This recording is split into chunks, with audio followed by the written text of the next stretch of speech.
the bullet wasn't supposed to hit her, my fragile, heart-patient daughter who couldn't even run without gasping for breath. Yet there she was, collapsing on the pavement, her tiny hands clutching her chest as blood soaked through her shirt. My ears rang, my vision blurred. Everything froze except one thing. HOA Karen standing there, gun still smoking, face twisted with the same cruelty she'd shown every single time she'd harassed my family. But today she crossed a line she could never return from. She didn't know who I really was. She didn't know I wasn't just another neighbor. I was the police chief. And as my daughter struggled to breathe, whispering, "Dad, it hurts," something inside me snapped clean in half. My badge didn't matter anymore. My rules didn't matter anymore. Only one thing mattered: justice. And I was about to unleash a storm this neighborhood had never seen. Before this tragedy unfolded, I had moved to Willow Creek, hoping for peace. A quiet suburb, tall maple trees, calm mornings, everything perfect for my daughter, Lily, who'd spent half her childhood in hospitals due to her congenital heart condition. Doctors said stress could trigger episodes, so we chose this community believing it was safe. But we didn't know about the monster disguised as a neighbor. Homeowners Association President Karen Woodley, better known as HOA Karen, made it her life's mission to torment people. First it was petty fines, then it was daily harassment, then it became frightening intimidation. And somehow she hated Lily most. Maybe because Lily smiled through her pain, maybe because she wasn't afraid of Karen, or maybe because Karen simply couldn't tolerate innocence. But the day she crossed into violence, no one saw that coming.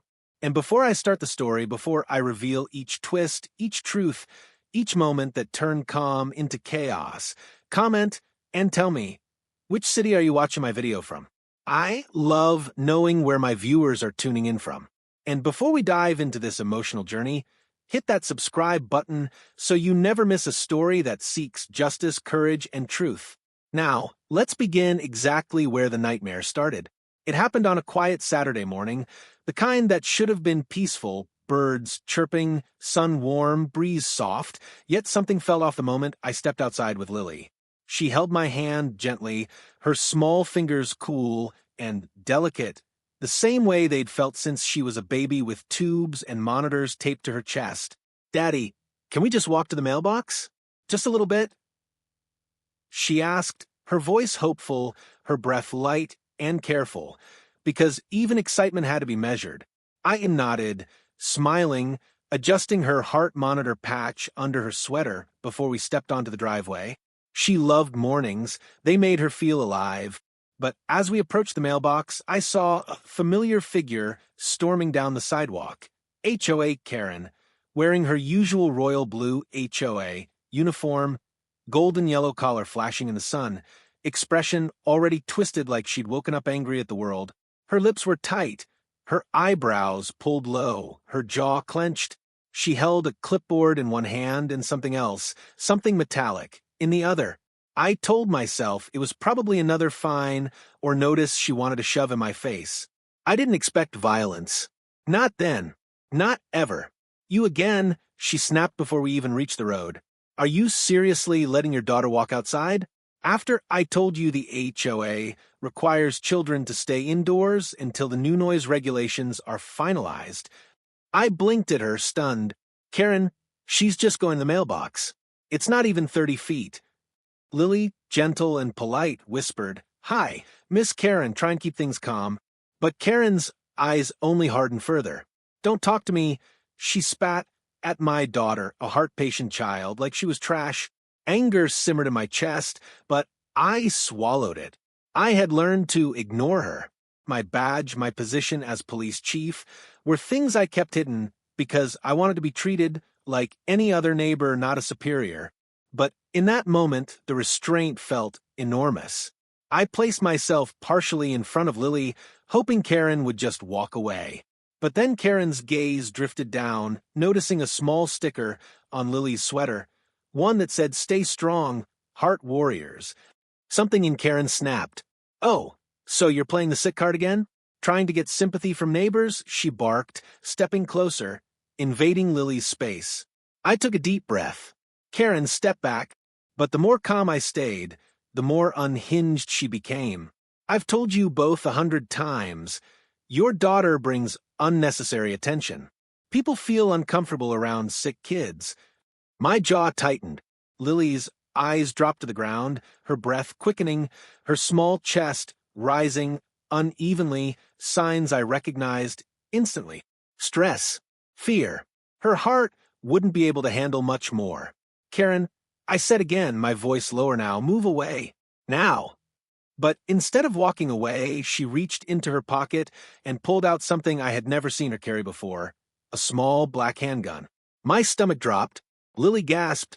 For a moment, the world went silent. No birds, no wind, nothing but the metallic click as Karen raised the gun. Maybe if you people learned to follow the rules, this neighborhood wouldn't fall apart, she hissed. And then she aimed the gun at my daughter. I lunged forward. But everything happened so fast it still replays in my nightmares like a fractured film reel. Karen's finger tightening on the trigger, Lily's frightened eyes widening, my voice roaring her name, and then the explosion of sound. The bullet hit Lily before I could reach her. The impact knocked her backwards, her small body twisting as she collapsed onto the pavement. The sound she made, a tiny broken gasp, shredded me open. I dropped to my knees beside her, lifting her shaking body into my arms as blood began spreading across her chest. "Daddy, I can't," she whispered, her breath fading, her heartbeat fluttering like a trapped bird.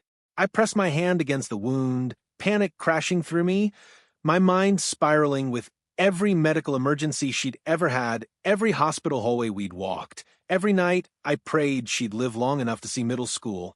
Karen didn't run. She didn't panic. She just stood there, still gripping the gun, her face blank, like she'd swatted a fly. "I warned you people," she said coldly. Something inside me snapped, not with anger, but with a primal protectiveness I had never felt before. "You just shot a child," I growled through clenched teeth. She shrugged. "Accidents happen when you don't listen to authority." I pulled out my phone calling dispatch, my voice shaking but controlled. "This is Chief Walker," I said through clenched teeth. "Send emergency medical. Send backup. Send every unit. An active shooter just shot a child." Karen's eyes widened for the first time. "See, Chief? You're the you?" Her voice trembled, shocked. She stepped back, her mask cracking. "You didn't tell me you. Doesn't matter now." I cut her off, raising my hand, my instincts taking over. "Drop the weapon." But Karen didn't drop it. She lifted it again, toward me this time. My heart punched my ribs. I positioned myself over Lily's body, shielding her with everything I had. Sirens were already echoing faintly in the distance, but Karen didn't care. Her finger twitched over the trigger again, and in that moment I knew this wasn't an accident. This wasn't anger. This wasn't HOA drama. This was attempted murder. The moment Karen raised the gun toward me, something primal surged inside my chest, a mix of rage, terror, and an unbreakable instinct to protect the fragile girl bleeding beneath my hands. I shifted my body even more over Lily, feeling her tiny fingers trembling against my wrist as she tried to hold on. "Daddy, don't leave me," she whispered, her voice barely a thread. "I'm right here, sweetheart," I said, forcing my voice steady though my world had shattered. "I'm not going anywhere." But Karen looked like she had completely lost the last thread of sanity. Her hands shook, but her eyes, cold, empty, were fixed on me with a hatred that didn't make sense. "You ruined everything," she screamed, her voice shrill, cracking. "This neighborhood was perfect before you people showed up. I'm the president of this HOA. I decide who stays and who goes." The irony of her saying that while holding a gun didn't escape me. My breath tightened. I couldn't reach for my own firearm without exposing Lily. I couldn't move without risking Karen firing again. So I kept my voice calm, steady, commanding. "Karen, drop the weapon." "No," she barked back. "Everyone thinks you're so nice, so polite, so quiet, but I see you. And her. That sick little girl, always getting attention, always getting sympathy. I won't let her weaken this neighborhood with her condition." My blood ran cold. She wasn't just unhinged, she had a deep-rooted obsession. A delusion. The sirens grew louder, echoing through the neighborhood, but instead of fear, her expression turned frantic, almost desperate. "I have to fix this before they arrive," she muttered, raising the gun higher. My heart stopped. She aimed again.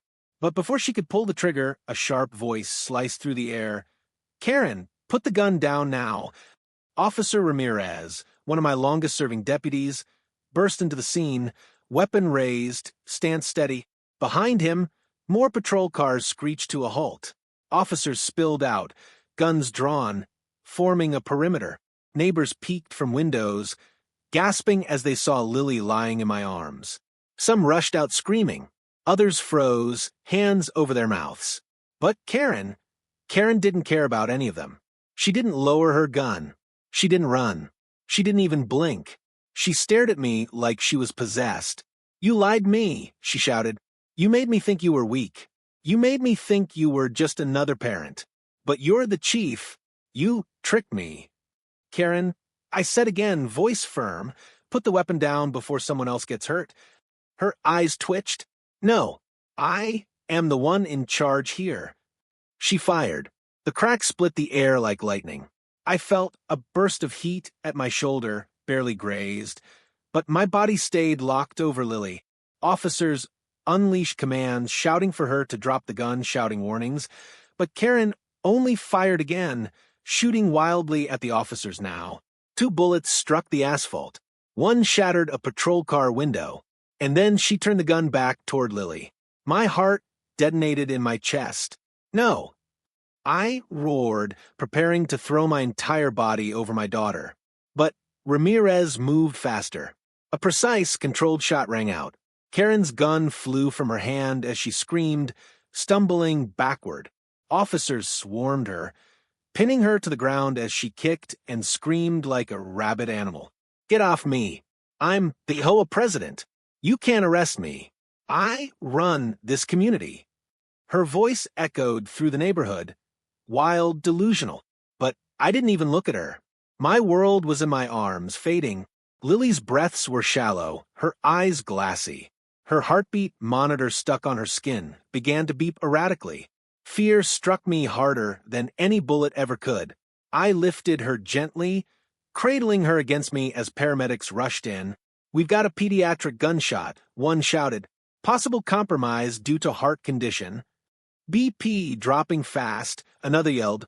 They lifted her onto a stretcher, hands moving urgently, stabilizing her, hooking monitors, applying pressure, working with terrifying speed. Lily's lips were turning pale. Too pale. I followed them, refusing to let go of her hand. "Stay with me, baby," I whispered, brushing her hair back. "Stay with me." Her eyes fluttered. "Dad, am I dying?" The question ripped my soul in half. "No," I said instantly, voice breaking. "You hear me? No. You're strong. You're my warrior. You're gonna be okay." She tried to smile, but she couldn't. The paramedics loaded her into the ambulance. One turned to me. "Chief, we need you in the back with her. She's critical." I climbed in without hesitation. The doors slammed shut. The siren screamed to life. The ambulance launched forward. Karen's screams echoed in the distance as officers dragged her into a patrol car, but I didn't care. All I saw was my daughter's blood on my hands. All I heard was the slowing beep of her heart monitor, and all I felt was a terrifying truth. Even with Karen in custody, this nightmare was far from over. Because the doctors would have to fight to keep Lily alive, and I would have to uncover why Karen had been waiting with a gun in the first place. Something told me this wasn't just hate. It was planned, deliberate, and the motive behind it would shake everything. The news of what happened spread through Willow Creek faster than wildfire, and by the time the ambulance disappeared down the main road, the entire neighborhood had poured out of their houses, shock and horror plastered across their faces. Parents hugged their children closer, whispering prayers. Elderly neighbors cried openly on their lawns. Others simply stood frozen, unable to comprehend that the community they believed was safe had become the scene of a shooting of a heart-patient child, no less. But beneath the shock, something else simmered. Guilt. Because everyone knew Karen had always been a ticking time bomb. They heard her screaming at neighbors daily, saw her harassing kids, witnessed her issuing fines for imaginary violations, but they stayed silent, convincing themselves it wasn't their business. And now that silence had nearly killed a little girl. The guilt hit hardest when Mrs. Alden, a retired nurse who adored Lily, fell to her knees on her driveway, sobbing uncontrollably. "I should have spoken up. I should have said something weeks ago, when she threatened you too." Another neighbor, Mark Peterson, clenched his fists as he replayed the moment Karen had stormed into his yard last month, accusing his 6-year-old of lowering property value because the child had drawn chalk on the sidewalk. "I thought she was crazy," he muttered to Ramirez, shaking his head, "but I never thought she was dangerous." A cluster of teenagers gathered by the streetlight, kids who'd often played with Lily when she felt healthy enough to join them. Their faces were pale, eyes red. One girl whispered, "She never did anything wrong. Lily never hurt anyone. Why would that woman shoot her?" No one had an answer. Instead, people looked toward Karen's house, its porch still decorated with perfect potted plants, manicured hedges, all symbols of the fake perfection she pushed onto everyone. But now the house felt like it was hiding something darker, something rotten. Officers continued swarming the area, gathering evidence, securing the scene. Karen's deranged screams still echoed faintly from the cruiser where she sat handcuffed, ranting about neighborhood purity and unfit families. The more she spoke, the more twisted the picture became. And while paramedics had taken Lily to the hospital, neighbors couldn't stop staring at the blood-stained pavement where she had fallen, a haunting reminder of what blind authority can lead to. Some neighbors approached Officer Ramirez, demanding answers. "Is the chief okay? What's happening to his daughter? Why did Karen even have a gun?" Ramirez held up his hand, steady and calm despite the chaos. "We're investigating every angle. Chief Walker is with his daughter. That's all we know right now." But the community wasn't satisfied. The shooting awakened something fierce, something protective, and suddenly everyone began talking at once. Stories poured out, old incidents with Karen, threats she'd made, fines she issued without authorization, meetings where she manipulated HOA rules, moments where she bullied families into silence. She targeted them because Lily was sick, one woman whispered. She hated that they got sympathy. She said heart conditions were inconvenient. Another neighbor added, "She actually told me she wished that family would move out." Piece by piece, the image forming wasn't just of a woman with power issues, it was of someone spiraling into obsession. And then came the strangest revelation. Karen had been keeping files, whispered Mr. Dalton, a man who lived 3 houses down. "She showed me once, folders on people, pictures, notes about minor things, trash cans an inch too far, lawns not trimmed perfectly, kids making noise. She watched people." Another neighbor added, "She stood at her windows with binoculars." The horror deepened. Karen wasn't just strict. She wasn't just controlling. She had been documenting people like she was preparing for something, a plan, maybe even an attack list. Suddenly, the community wasn't just afraid, they were terrified. If Karen had snapped once, who was to say she hadn't planned more? And why Lily? Why the heart-patient child who could barely handle stress? Then Mrs. Alden stepped forward, wiping her tears and lowering her voice. "Because Lily was her obsession," she said. "I saw it months ago. Karen watched you both from her window all the time. She took pictures of Lily. I didn't say anything because I thought I was misunderstanding, but now I know I wasn't." Gasps rippled through the crowd. Ramirez stiffened, pulling a small notebook from his pocket. "Ma'am, I'll need you to give a statement." But the conversation didn't stop there. Neighbors began piecing together details like an emotional jigsaw puzzle. Karen complained every week that Lily's heart monitor beeped too loud. One woman said, "It wasn't even loud. It was faint, barely noticeable." She said SHE should decide which families get to live here, a man added angrily. Others chimed in, threats, warnings, intimidation tactics. It was clear Karen had been building towards something dangerous for a long time. And worse, nobody had stopped her. Then, as officers searched Karen's property, something chilling happened. Two officers emerged from her backyard carrying boxes stuffed with papers, photographs, strange diagrams, and folders labeled with neighbors' names. And there, on top of one box, was a file labeled Lily Walker. The neighbors froze. A thick wave of dread rolled through the street. Ramirez opened the file carefully. Inside were dozens of printed photos of Lily walking, sitting, drawing with chalk, holding my hand, even photos taken through our windows. Some were zoomed in. Some were taken at night. Karen had been watching her obsessively, tracking her. The neighborhood erupted in panic. Parents grabbed their children, pulling them close. She was stalking that little girl, someone whispered. This wasn't random, another said. She planned this, but the worst part wasn't the photos. It was a handwritten note tucked inside the folder. Weak families destroy strong communities. Remove the weakness. An icy silence spread. No one moved. No one breathed. And in that moment, on that blood-stained street, everyone realized the horrifying truth. Karen hadn't snapped. She had been preparing to eliminate Lily.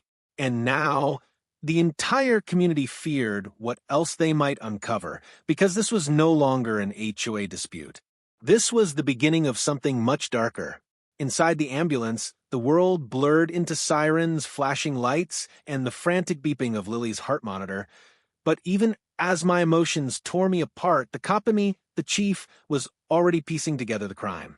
By the time we reached the hospital and Lily was rushed into emergency surgery, I stood outside the operating room trembling, my hands still stained with her blood. The doctor's voice echoed in my ears. She's losing a lot of blood. Her heart condition makes this high risk, but we're doing everything we can. I leaned against the cold wall, my chest tightening, swapping between the fear of losing my daughter and the anger burning through my veins. But I couldn't stand still. I couldn't sit in helpless silence. Within minutes, officers streamed into the hospital to update me. Ramirez arrived first, holding a sealed evidence bag containing a small notebook recovered from Karen's property. My jaw clenched as he handed it to me. Inside were scribbles of rules, lists of unfit households, creepy sketches of houses, schedules, and circled names.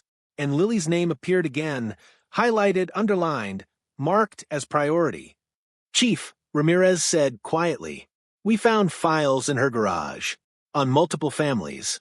But the one on Lily, it's the largest. She'd been gathering information on her for nearly 8 months." My stomach twisted into a cold knot. Why? What was the motive? Ramirez lowered his voice. "Chief, this goes beyond obsession. We found something else."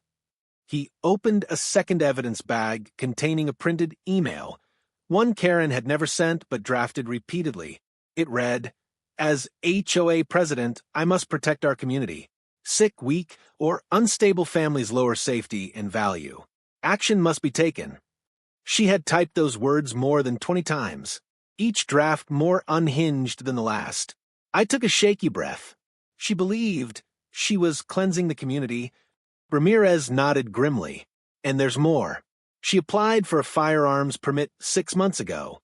She claimed she needed a gun for neighborhood enforcement." My hands curled into fists. She planned this. She watched my daughter for months, tracked her condition, waited for the moment she believed she could remove her from the community. And we never saw it coming. But then Ramirez hesitated. "Sir, there's something else you should see. This may change everything." He motioned toward the end of the hallway, where 2 officers approached carrying one more evidence box. Inside were photographs, surveillance footage printouts from a hidden camera inside a house across the street. The camera wasn't placed by authorities, it was placed by Karen in a neighbor's attic.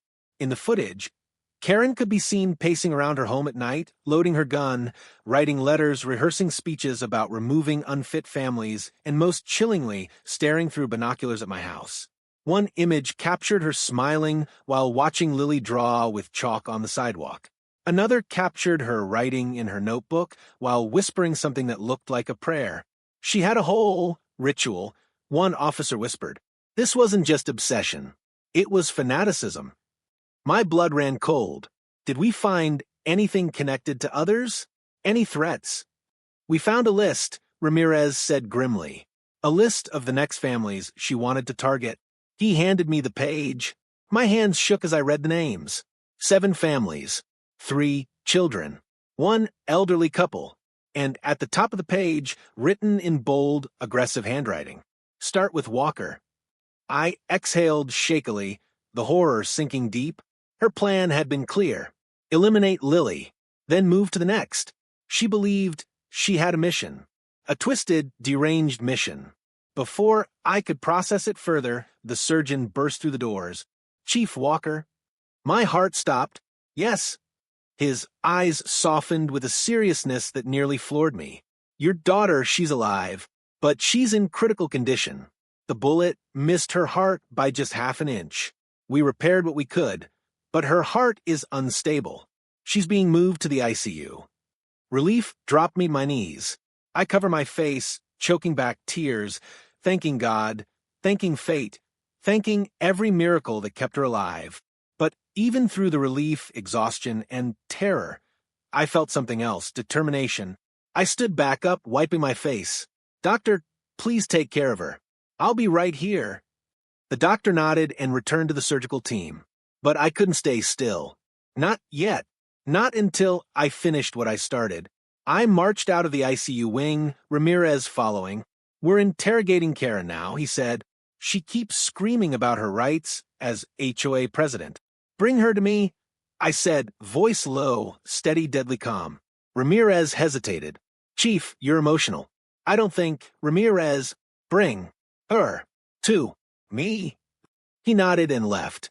Minutes later, Karen was wheeled into a secure hospital room, wrists and ankles cuffed, still wearing her HOA uniform, the golden yellow collar, a twisted mockery of authority. Her eyes widened when she saw me. "You can't be here," she snapped. "This is harassment. You're abusing your power. I am the president of Willow Creek HOA." I stepped closer, leaning in so close she could feel my exhaustion, my rage, my heartbreak. "You shot my daughter." "Your daughter was a threat," she screamed. "Your family is weak. Weakness spreads like disease. I had to protect the neighborhood." I stared at her, stunned by the conviction in her voice. She wasn't confused. She wasn't sorry. She believed this. "Karen," I asked slowly, "who told you this? Who convinced you that removing families was your job?" Her eyes twitched. Her lips trembled. She looked away. And then she whispered a name. Not a neighbor. Not a stranger. A name that made my skin crawl. A name tied to something bigger than an HOA presidency. A name connected to a movement I'd been quietly investigating for months. And in that moment, I realized Lily wasn't the only one in danger. This was part of a larger plan. When Karen whispered that name, the air in the room changed, heavier, darker, colder. It was a name I knew too well, one I had tucked away in the deepest part of my mind because every time it surfaced, it came with trouble. Eleanor Marsh, a former HOA regional director who had been quietly removed from her position 2 years earlier for psychological instability, but whose removal wasn't simple at all. She had spent years building an extremist ideology disguised behind HOA regulations, an ideology built on the belief that strong communities require the removal of weak elements. It was a phrase that echoed in Karen's rantings, a phrase I had seen scribbled on secret meeting notes months earlier during an unrelated investigation. And now, Karen had confessed she'd been communicating with Eleanor for nearly a year. My heart sank further. This wasn't random. This wasn't a single woman losing her mind. This was recruitment. Eleanor told me the truth. Karen whispered, voice trembling with blind devotion. She said communities grow weak when we let sickness, disability, and weakness spread. She told me the HOA president must act when others won't. I clenched my jaw, so hard I tasted blood. And you believed her? Karen's eyes flashed with something primal. She made me see clearly. Our community was dying, falling apart. And your daughter, you were the symbol of everything wrong. I had to act. I had to save us. My fists curled, so tightly my nails dug into my palms. Ramirez stood behind me, frozen, listening with wide, horrified eyes. "Chief," he whispered, "this woman isn't acting alone." And he was right. Karen's next words confirmed it. "There are others," she said softly. "More presidents, more communities, more missions." She said it like she was reciting scripture. My stomach twisted. "Where?" I demanded. "Who are they targeting?" But suddenly Karen clammed up, her eyes darting, lips sealing as if she realized she'd spoken too much. "They'll come for me now," she whispered. I failed my mission. I didn't remove the weakness in time. Rage, ice-cold and suffocating, surged through me. Ramirez squeezed my shoulder gently, grounding me before I lost control. "Chief, let us handle this," he murmured. I forced myself to breathe and left the room before my fury consumed me. Outside, the hospital corridor buzzed with urgent movement, but my mind went blank except for one thing. This wasn't over. Not even close. This was bigger than Lily, bigger than Karen, bigger than Willow Creek. I walked toward the ICU, each step heavy with dread and determination. When I reached Lily's room, my breath caught. She lay small and fragile beneath blankets, tubes and wires everywhere, her chest rising and falling carefully as if every breath was a battle. Her heart monitor beeped softly, reminding me she was fighting. My ex-wife, Emily, arrived moments later, face blotchy from crying. She rushed to Lily's bedside, gripping her tiny hand. "What happened? What did she do to our baby?" she cried. I explained everything: the shooting, the investigation, the files, the stalking, the extremist connection. Emily collapsed into a chair, trembling. She targeted a sick child. For what? Some twisted idea of community strength.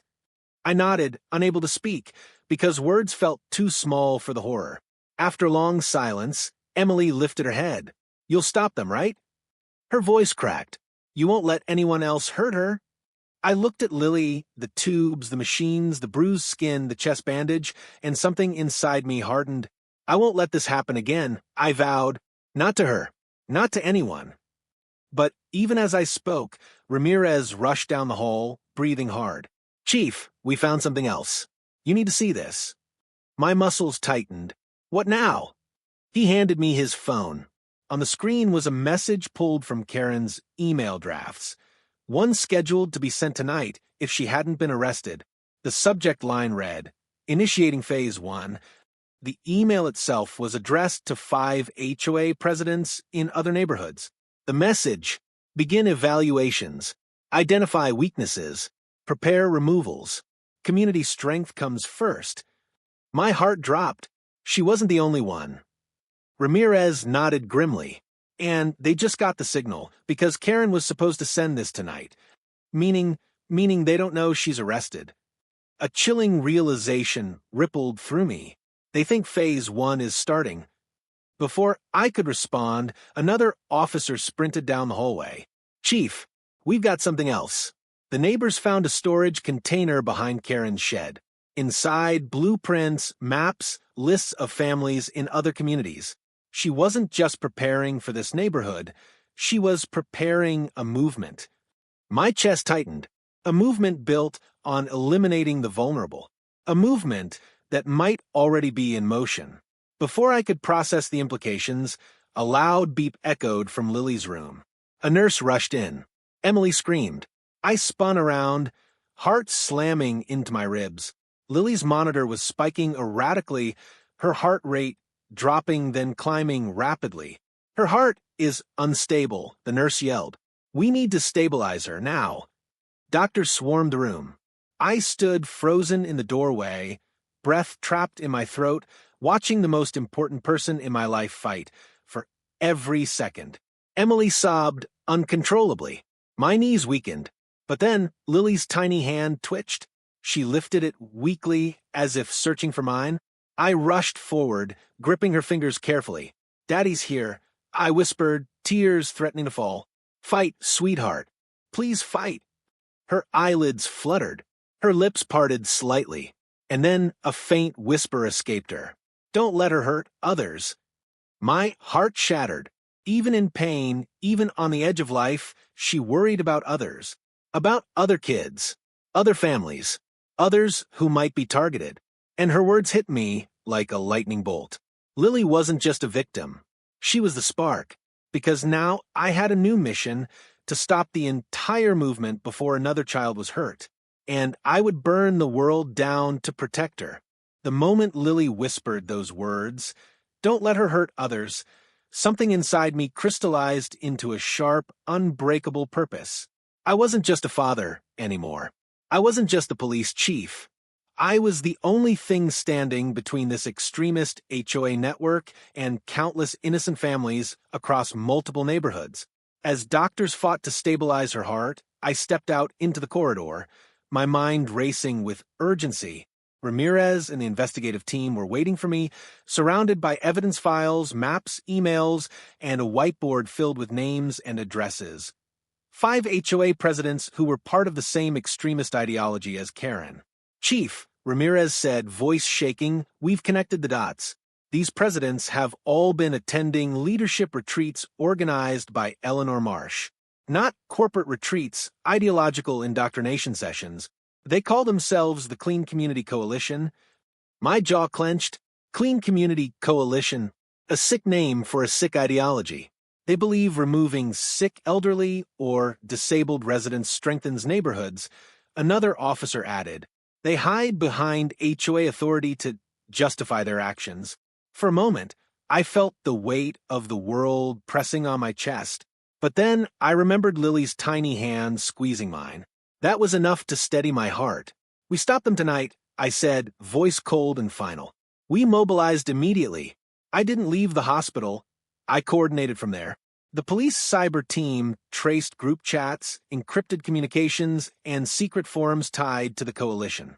Shockingly, each HOA president had made moves similar to Karen, collecting files on residents, labeling certain families as weak, planning evaluations. The pattern was unmistakable. This wasn't a coincidence. It was a synchronized mission. "If we don't act now," Ramirez said, "they'll move on their targets before we reach them." I nodded. Then we reached them first. Within an hour, we launched a multi-team operation across the county.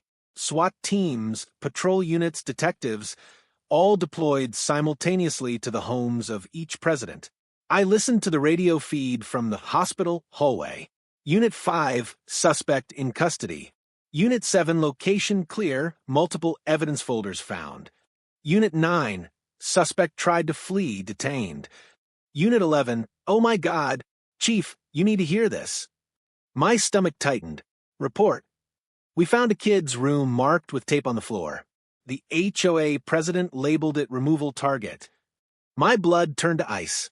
These people weren't planning, they were preparing. One HOA president had even stockpiled weapons. Another had evacuation plans ready for after their cleansing. One more had security footage of neighbors coming and going. But the most terrifying?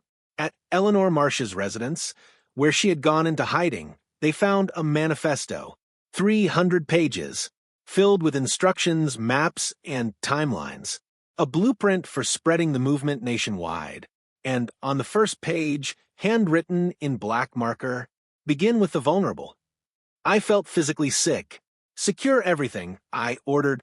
"Every file, every device. I want Eleanor Marsh found and arrested tonight." But Eleanor was nowhere on the property. Her phone was off. Her car abandoned. She had vanished. I swallowed hard. This wasn't over. Not completely. But we had stopped phase 1. We had saved dozens of families. Hundreds, maybe. And all because Lily survived long enough to warn me. Hours passed. My body ran on adrenaline as officers continued reporting arrests. One by one, the coalition collapsed. Their ideology died in a single night. Finally, near dawn, exhaustion hit. I returned to Lily's ICU room, my chest tight. She was still unconscious, but her heartbeat was steadier. Her chest rose and fell in gentle waves. Emily slept in a chair beside her, clutching her hand. I approached, letting my fingers brush Lily's bandaged arm. "We did it," I whispered softly. "We stopped them. You saved so many lives, sweetheart." Your bravery made everything possible. A soft beep echoed from the monitor. Lily's eyelids fluttered. Slowly, painfully they opened. Her eyes, weak but shining, met mine. "Dad," she whispered. I leaned in, tears burning behind my eyes. "Yeah, baby, Daddy's right here." Her tiny lips trembled. "Are they gone?" "Most of them," I said honestly. "We stopped the bad people.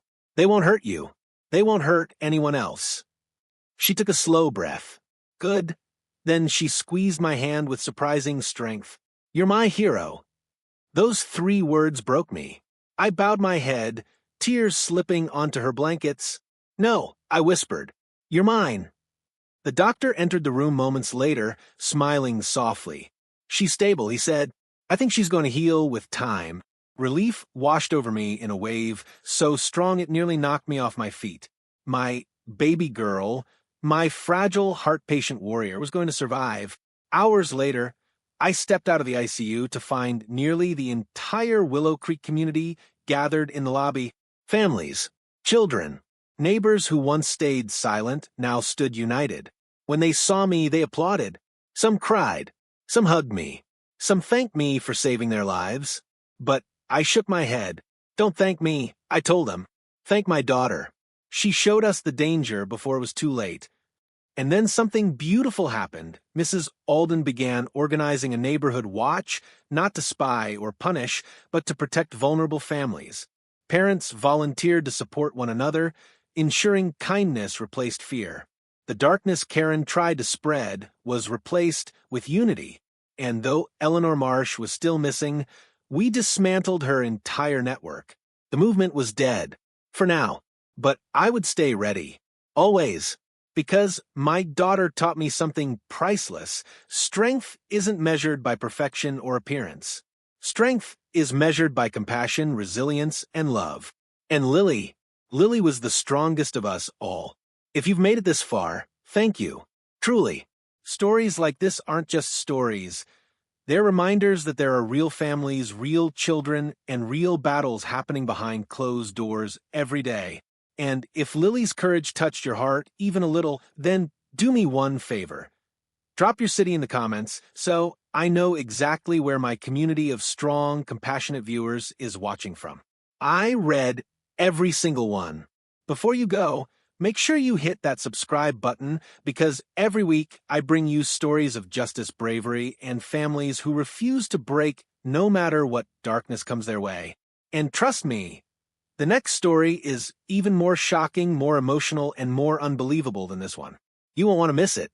And finally, if Lily's fight inspired you today, type "Stay Strong, Lily" in the comments. Let's fill this comment section with nothing but love, support, and strength. Because at the end of the day, that's what makes us a community. I'll see you in the next story. Stay safe, stay strong, and stay kind.